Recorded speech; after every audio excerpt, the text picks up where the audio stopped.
श्री अष्टलक्ष्मी सम्प्रत्प्रदस्तवः प्रत्यूहद्भान्तचण्डासुः प्रत्यूहारण्यपावकः प्रत्यूहसिंहसरभः पातु नः पार्वतीसुतः चित्सभानायकं वन्दे चिन्ताधिकफलप्रदम् अपर्णा स्वर्णकुम्भाभा कुचासृष्टकलेवरम् विराडहृदयपद्मस्थ त्रिकोणे शिवयासः स यो नः कुरुते लास्यम् अष्टलक्ष्मीः प्रयच्छतु श्रुतिस्तम्भान्तरे चक्र युग्मे गिरिजया सह स यो नः कुरुते लास्यम् अष्टलक्ष्मीः प्रयच्छतु शिवकामी कुचाम्भोज सव्यभागविराजितः स यो नः कुरुते लास्यम् अष्टलक्ष्मीः प्रयच्छतु करस्थडमरुध्वान परिष्कृतिरवागमः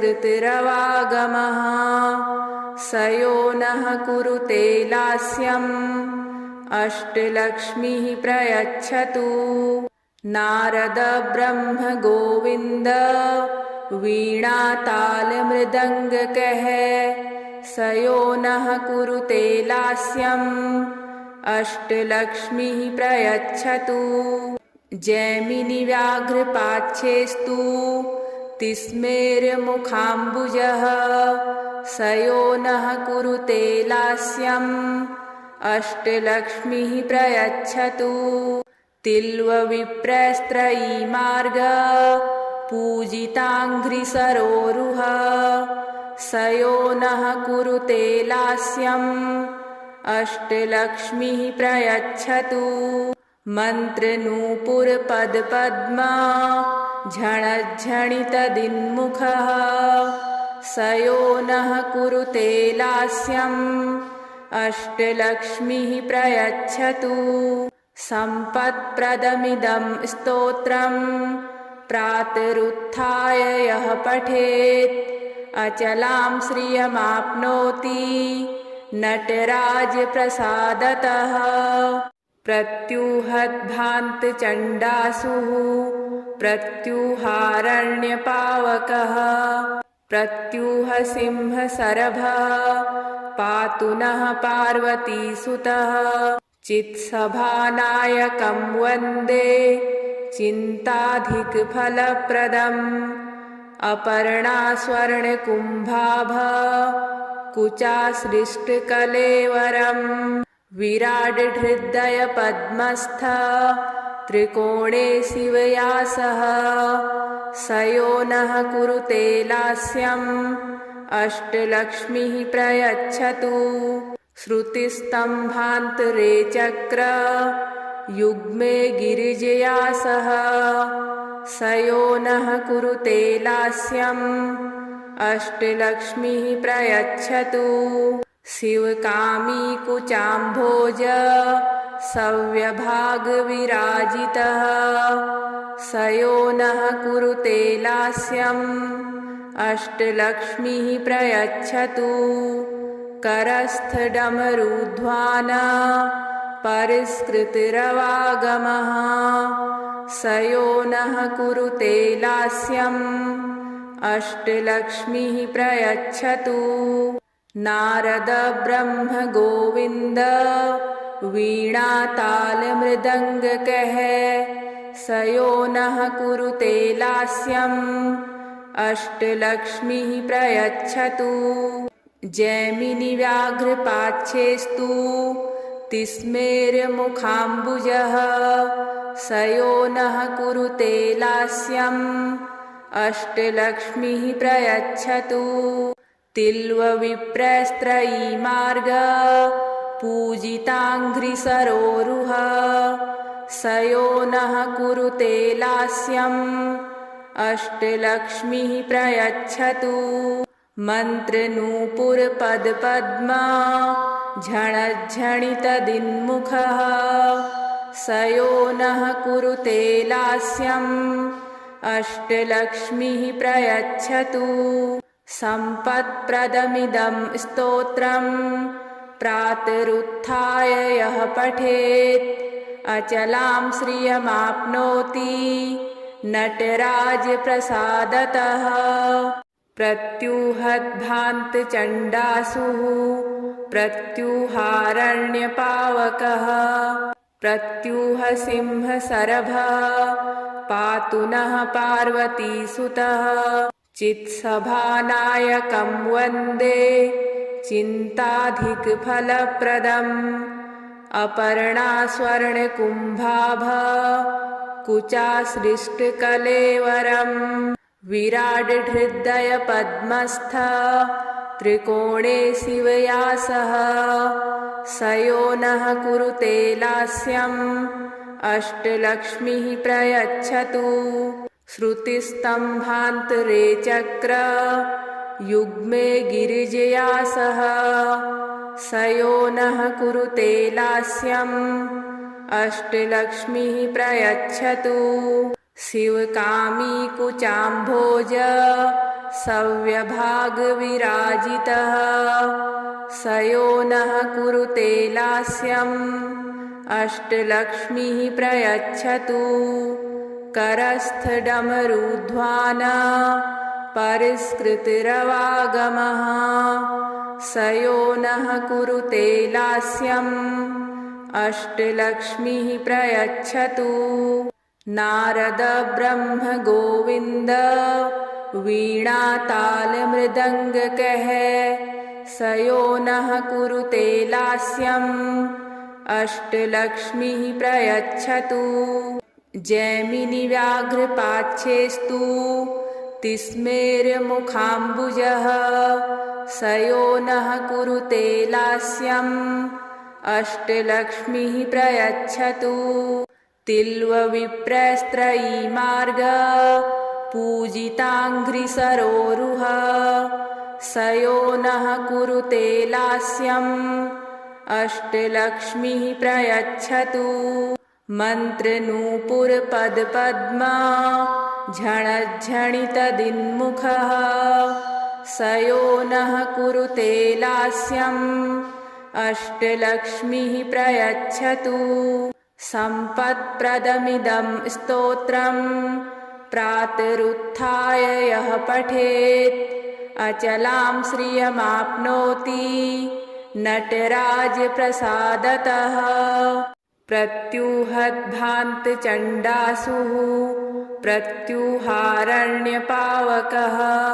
प्रत्यूहसिंहसरभः पातु नः पार्वतीसुतः। चित्सभानायकं वन्दे चिन्ताधिकफलप्रदम् अपर्णा स्वर्णकुम्भाभः कुचासृष्टकलेवरम् विराडहृदयपद्मस्थः त्रिकोणे शिवयासः स यो नः कुरुते लास्यम् अष्टलक्ष्मीः प्रयच्छतु। श्रुतिस्तम्भान्तरे चक्र युग्मे गिरिजया सह स यो नः कुरुते लास्यम् अष्टलक्ष्मीः प्रयच्छतु। शिवकामी कुचाम्भोज सव्यभागविराजितः स यो नः कुरुते लास्यम् अष्टलक्ष्मीः प्रयच्छतु। करस्थडमरुध्वान परिष्कृतिरवागमः स यो नः कुरुते लास्यम् अष्टलक्ष्मीः प्रयच्छतु। नारद ब्रह्म गोविन्द वीणातालमृदङ्गकः स यो नः कुरुते लास्यम् अष्टलक्ष्मीः प्रयच्छतु।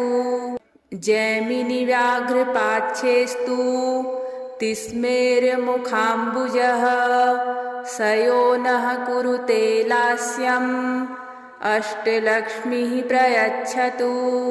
तिल्वविप्रस्त्रयीमार्ग पूजिताङ्घ्रिसरोरुह स यो नः कुरुते लास्यम् अष्टलक्ष्मीः प्रयच्छतु।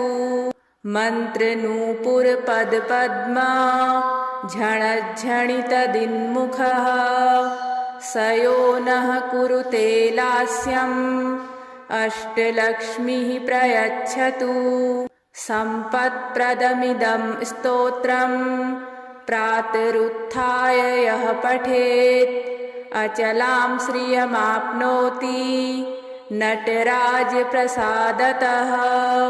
प्रत्यूहद्भान्तचण्डासुः प्रत्यूहारण्यपावकः प्रत्यूहसिंहसरभः पातु नः पार्वतीसुतः। चित्सभानायकं वन्दे चिन्ताधिकफलप्रदम् अपर्णा स्वर्णकुम्भाभः कुचासृष्टकलेवरम् विराडहृदयपद्मस्थ त्रिकोणे शिवयासः स यो नः कुरुते लास्यम् अष्टलक्ष्मीः प्रयच्छतु। श्रुतिस्तम्भान्तरे चक्र युग्मे गिरिजया सह स यो नः कुरुते लास्यम् अष्टलक्ष्मीः प्रयच्छतु। शिवकामी कुचाम्भोज सव्यभागविराजितः स यो नः कुरुते लास्यम् अष्टलक्ष्मीः प्रयच्छतु। करस्थडमरुध्वान परिष्कृतिरवागमः स यो नः कुरुते लास्यम् अष्टलक्ष्मीः प्रयच्छतु। नारद ब्रह्म गोविन्द वीणातालमृदङ्गकः स यो नः कुरुते लास्यम् अष्टलक्ष्मीः प्रयच्छतु। जैमिनिव्याघ्रपाच्छेस्तु तिस्मेरमुखाम्बुजः स यो नः कुरुते लास्यम् अष्टलक्ष्मीः प्रयच्छतु। तिल्वविप्रस्त्रयीमार्ग पूजिताङ्घ्रिसरोरुह स यो नः कुरुते लास्यम् अष्टलक्ष्मीः प्रयच्छतु। मन्त्रनूपुरपदपद्मा झणझणितदिन्मुखः स यो नः कुरुते लास्यम् अष्टलक्ष्मीः प्रयच्छतु। सम्पत्प्रदमिदं स्तोत्रम् प्रातरुत्थाय यः पठेत् अचलां श्रियमाप्नोति नटराजप्रसादतः। प्रत्यूहद्भान्तचण्डासुः प्रत्यूहारण्यपावकः प्रत्यूहसिंहसरभः पातु नः पार्वतीसुतः। चित्सभानायकं वन्दे चिन्ताधिकफलप्रदम् अपर्णा स्वर्णकुम्भाभः कुचासृष्टकलेवरम् विराडहृदयपद्मस्थ त्रिकोणे शिवयासः स यो नः कुरुते लास्यम् अष्टलक्ष्मीः प्रयच्छतु। श्रुतिस्तम्भान्तरे चक्र युग्मे गिरिजया सह स यो नः कुरुते लास्यम् अष्टलक्ष्मीः प्रयच्छतु। शिवकामी कुचाम्भोज सव्यभागविराजितः स यो नः कुरुते लास्यम् अष्टलक्ष्मीः प्रयच्छतु। करस्थडमरुध्वान परिष्कृतिरवागमः स यो नः कुरुते लास्यम् अष्टलक्ष्मीः प्रयच्छतु। नारद ब्रह्म गोविन्द वीणातालमृदङ्गकः स यो नः कुरुते लास्यम् अष्टलक्ष्मीः प्रयच्छतु। जैमिनिव्याघ्रपाच्छेस्तु तिस्मेर्मुखाम्बुजः स यो नः कुरुते लास्यम् अष्टलक्ष्मीः प्रयच्छतु। तिल्वविप्रस्त्रयीमार्ग पूजिताङ्घ्रिसरोरुह स यो नः कुरुते लास्यम् अष्टलक्ष्मीः प्रयच्छतु। मन्त्रनूपुरपदपद्मा झणझणितदिन्मुखः स यो नः कुरुते लास्यम् अष्टलक्ष्मीः प्रयच्छतु। सम्पत्प्रदमिदं स्तोत्रम् प्रातरुत्थाय यः पठेत् अचलां श्रियमाप्नोति नटराजप्रसादतः। प्रत्यूहद्भान्तचण्डासुः प्रत्यूहारण्यपावकः प्रत्यूहसिंहसरभः पातु नः पार्वतीसुतः। चित्सभानायकं वन्दे चिन्ताधिकफलप्रदम् अपर्णा स्वर्णकुम्भाभः कुचासृष्टकलेवरम् विराडहृदयपद्मस्थ त्रिकोणे शिवयासः स यो नः कुरुते लास्यम् अष्टलक्ष्मीः प्रयच्छतु। श्रुतिस्तम्भान्तरे चक्र युग्मे गिरिजया सह स यो नः कुरुते लास्यम् अष्टलक्ष्मीः प्रयच्छतु। शिवकामी कुचाम्भोज सव्यभागविराजितः स यो नः कुरुते लास्यम् अष्टलक्ष्मीः प्रयच्छतु। करस्थडमरुध्वान परिष्कृतिरवागमः स यो नः कुरुते लास्यम् अष्टलक्ष्मीः प्रयच्छतु। नारद ब्रह्म गोविन्द वीणातालमृदङ्गकः स यो नः कुरुते लास्यम् अष्टलक्ष्मीः प्रयच्छतु। जैमिनिव्याघ्रपाच्छेस्तु तिस्मेर्मुखाम्बुजः स यो नः कुरुते लास्यम् अष्टलक्ष्मीः प्रयच्छतु। तिल्वविप्रस्त्रयीमार्ग पूजिताङ्घ्रिसरोरुह स यो नः कुरुते लास्यम् अष्टलक्ष्मीः प्रयच्छतु। मन्त्रनूपुरपदपद्मा झणझणितदिन्मुखः स यो नः कुरुते लास्यम् अष्टलक्ष्मीः प्रयच्छतु। सम्पत्प्रदमिदं स्तोत्रम् प्रातरुत्थाय यः पठेत् अचलां श्रियमाप्नोति नटराजप्रसादतः। प्रत्यूहद्भान्तचण्डासुः प्रत्यूहारण्यपावकः प्रत्यूहसिंहसरभः पातु नः पार्वतीसुतः। चित्सभानायकं वन्दे चिन्ताधिकफलप्रदम् अपर्णा स्वर्णकुम्भाभः कुचासृष्टकलेवरम् विराडहृदयपद्मस्थ त्रिकोणे शिवयासः स यो नः कुरुते लास्यम् अष्टलक्ष्मीः प्रयच्छतु। श्रुतिस्तम्भान्तरे चक्र युग्मे गिरिजया सह स यो नः कुरुते लास्यम् अष्टलक्ष्मीः प्रयच्छतु। शिवकामी कुचाम्भोज सव्यभागविराजितः स यो नः कुरुते लास्यम् अष्टलक्ष्मीः प्रयच्छतु।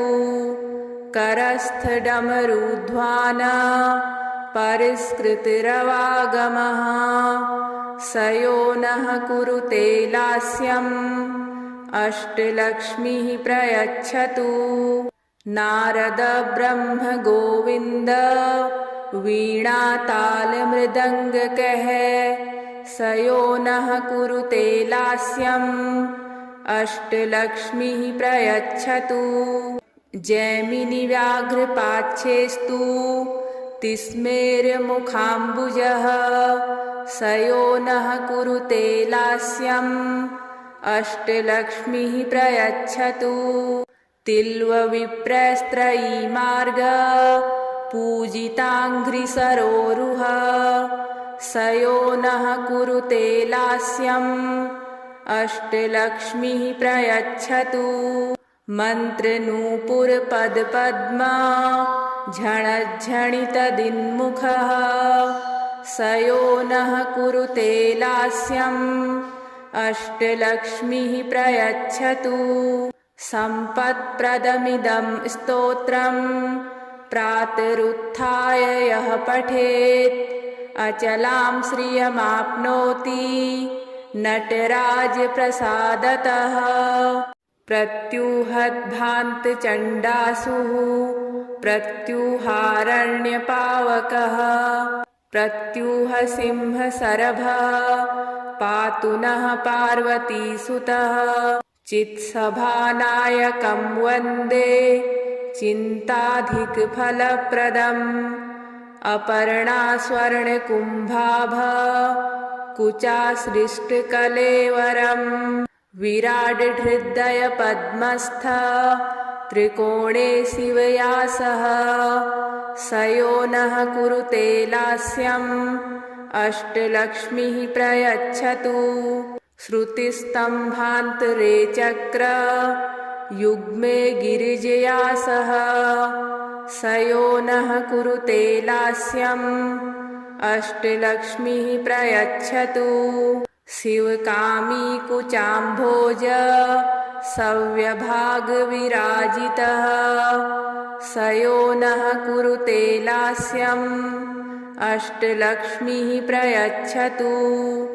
करस्थडमरुध्वान परिष्कृतिरवागमः स यो नः कुरुते लास्यम् अष्टलक्ष्मीः प्रयच्छतु। नारद ब्रह्म गोविन्द वीणातालमृदङ्गकः स यो नः कुरुते लास्यम् अष्टलक्ष्मीः प्रयच्छतु। जैमिनिव्याघ्रपाच्छेस्तु तिस्मेरमुखाम्बुजः स यो नः कुरुते लास्यम् अष्टलक्ष्मीः प्रयच्छतु। तिल्वविप्रस्त्रयीमार्ग पूजिताङ्घ्रिसरोरुह स यो नः कुरुते लास्यम् अष्टलक्ष्मीः प्रयच्छतु। मन्त्रनूपुरपदपद्मा झणझणितदिन्मुखः स यो नः कुरुते लास्यम् अष्टलक्ष्मीः प्रयच्छतु। सम्पत्प्रदमिदं स्तोत्रम् प्रातरुत्थाय यः पठेत् अचलां श्रियमाप्नोति नटराजप्रसादतः। प्रत्यूहद्भान्तचण्डासुः प्रत्यूहारण्यपावकः प्रत्यूहसिंहसरभः पातु नः पार्वतीसुतः। चित्सभानायकं वन्दे चिन्ताधिकफलप्रदम् अपर्णा स्वर्णकुम्भाभः कुचासृष्टकलेवरम् विराडहृदयपद्मस्थ त्रिकोणे शिवया सह स यो नः कुरुते लास्यम् अष्टलक्ष्मीः प्रयच्छतु। श्रुतिस्तम्भान्तरे चक्र युग्मे गिरिजया सह स यो नः कुरुते लास्यम् अष्टलक्ष्मीः प्रयच्छतु।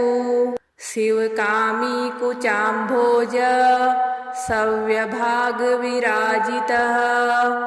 स यो नः कुरुते लास्यम् अष्टलक्ष्मीः प्रयच्छतु। करस्थडमरुध्वान परिष्कृतिरवागमः स यो नः कुरुते लास्यम् अष्टलक्ष्मीः प्रयच्छतु। नारद ब्रह्म गोविंद वीणा ताल मृदंग कह स यो नः कुरुते लास्यम् अष्टलक्ष्मीः प्रयच्छतु। जैमिनी व्याघ्रपाच्छेस्तु तिस्मेरमुखाम्बुजः स यो नः कुरुते लास्यम् अष्टलक्ष्मीः प्रयच्छतु। तिल्वविप्रस्त्रयी मार्ग पूजिताङ्घ्रिसरोरुह स यो नः कुरुते लास्यम् अष्टलक्ष्मीः प्रयच्छतु। मन्त्रनूपुरपदपद्मा झणझणितदिन्मुखः स यो नः कुरुते लास्यम् अष्टलक्ष्मीः प्रयच्छतु। सम्पत्प्रदमिदं स्तोत्रम् प्रातरुत्थाय यः पठेत् अचलां श्रियमाप्नोति नटराजप्रसादतः। प्रत्यूहद्भान्तचण्डासुः प्रत्यूहारण्यपावकः प्रत्यूहसिंहसरभः पातु नः पार्वतीसुतः। चित्सभानायकं वन्दे चिन्ताधिकफलप्रदम् अपर्णा स्वर्णकुम्भाभा कुचासृष्टकलेवरम् विराडहृदयपद्मस्थ त्रिकोणे शिवयासः स यो नः कुरुते लास्यम् अष्टलक्ष्मीः प्रयच्छतु। श्रुतिस्तम्भान्तरे चक्र युग्मे गिरिजया सह स यो नः कुरुते लास्यम् अष्टलक्ष्मीः प्रयच्छतु। शिवकामी कुचाम्भोज सव्यभागविराजितः स यो नः कुरुते लास्यम् अष्टलक्ष्मीः प्रयच्छतु। करस्थडमरुध्वान परिष्कृतिरवागमः स यो नः कुरुते लास्यम् अष्टलक्ष्मीः प्रयच्छतु। नारद ब्रह्म गोविंद वीणा ताल मृदंग कह स यो नः कुरुते लास्यम् अष्टलक्ष्मीः प्रयच्छतु। जैमिनी व्याघ्रपाच्छेस्तु तिस्मेरमुखाम्बुजः स यो नः कुरुते लास्यम् अष्टलक्ष्मीः प्रयच्छतु। तिल्वविप्रस्त्रयी मार्ग पूजिताङ्घ्रिसरोरुह स यो नः कुरुते लास्यम् अष्टलक्ष्मीः प्रयच्छतु। मन्त्रनूपुरपदपद्मा झणझणितदिन्मुखः स यो नः कुरुते लास्यम् अष्टलक्ष्मीः प्रयच्छतु। सम्पत्प्रदमिदं स्तोत्रम् प्रातरुत्थाय यः पठेत् अचलां श्रियमाप्नोति नटराजप्रसादतः।